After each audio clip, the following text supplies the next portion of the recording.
प्रत्येक मनुष्य अपनी ज़िंदगी में बहुत तरह की समस्याएं झेलते रहा था और आज भी झेल रहा है।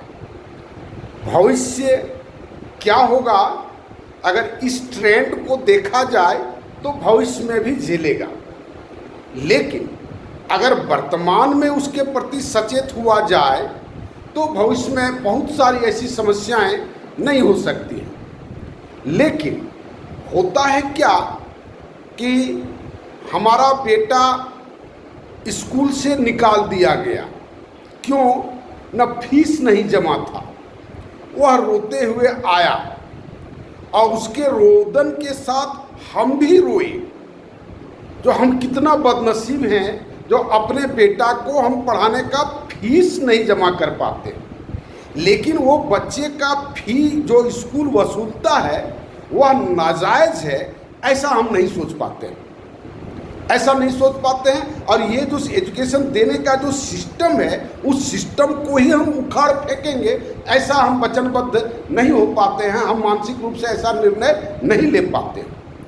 और वो जो शोषण करता है वो स्कूल का जो मैनेजमेंट कमेटी जो उसका फी लेता है उसके प्रति हमको लगता है, बल्कि एक दूसरा तर्क ये भी देते हैं, वो फीस जो लेता है वह गलत नहीं करता है, वह भी सही करता है।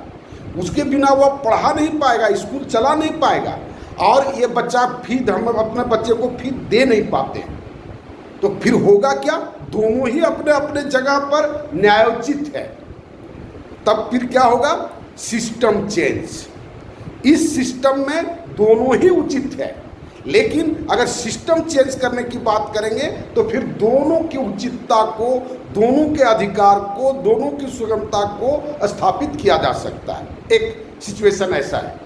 दूसरा, हॉस्पिटल गए, हॉस्पिटल में फैसिलिटी के अभाव में, पैसे के अभाव में हम उचित जगह पर नहीं ले जा पाए और हमारा पेशेंट मर गया।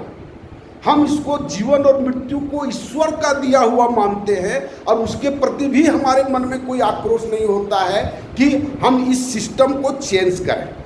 ये हॉस्पिटल का फी, ये स्कूल का फी, ये दो सिचुएशन हुआ। तीसरा, हमका हवा के पोल्यूशन के कारण हम अस्थमा से पीड़ित थे और ये हवा का पोल्यूशन बढ़ता गया और एक दिन हमारे प्रिय आदमी का प्राण पखेरु उड़ गया। लेकिन वो हवा का प्रदूषण कौन कर रहा है, कैसे कर रहा है, क्यों कर रहा है, इसके प्रति हमारे मन में कोई विकल्प या कोई काम करने की सोचते नहीं है। हम बहाना बनाते हैं। बहुत ऐसा विद्यार्थी हमने देखा है, जो हमारा विद्यार्थी था, सर हम लोग तो बेरोजगार हैं, अभी हम लोग क्या करेंगे?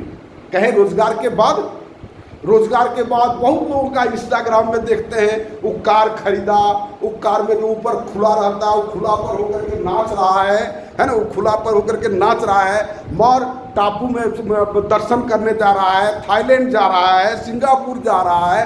वो अपने कष्ट का परिमार्जन इस नज़रिए से देखता है।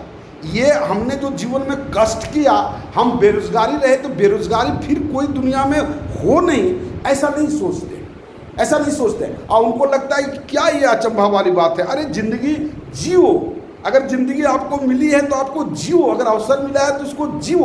वो भाड़ में जाने दो, क्योंकि वो भाड़ में जाएगा तो उसमें हमारा बेटा भाड़ में नहीं जाएगा, हमारा पोता भाड़ में नहीं जाएगा, क्योंकि हमने कुबेर पा लिया है। हमारे पास अब कोई क्षमता नहीं होगा। हमको मिल गया है, वो क्या कहते हैं, कौन वृक्ष कहते हैं जो स्वर्ग में रहते हैं, वहाँ वो मिल गया है। वो भानुमति का पिटारा हमको मिल गया है। वो हमको कौन वृक्ष, एक धर्मशास्त्र में कहा जाता है, जो एक वृक्ष होता है जहाँ उसके नीचे सारा सुविधा आपको मिल जाएगा। तो इस तरह से मनुष्य का दिमाग को इतने स्तर से पॉल्यूट किया गया है कि पृथ्वी पर कोई भी काम करने जब लोग बढ़ता है तो बहुत तरह की असुविधाएं होती हैं।